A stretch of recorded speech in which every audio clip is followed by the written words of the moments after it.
Odamlar bor, mehnat qiladi. Bola chaqam bu narsa qilib olay deb turib, yaxshi kiymaydi, yaxshi yemaydi, o'ziga qaramaydi. Ertaga bolalarim oyoqqa tursa, bolalarim rohati bilan yuraman deb.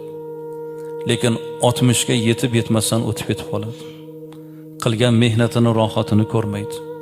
Tarbiya qilgan farzandlar endi oyoqqa turganda o'tib ketib qoladi. Shuning uchun mana safimizda yoshi ulug' otalar, nafaqa yoshidagilar, 70, 80, 80 dan oshgan mana otalar, sizlar Allohni suygan bandasiz.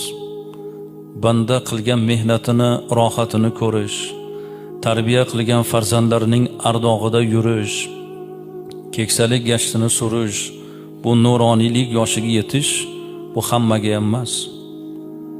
Va mana shu yoshga yetish faqat sababi sog'ligini e'tibordan emas.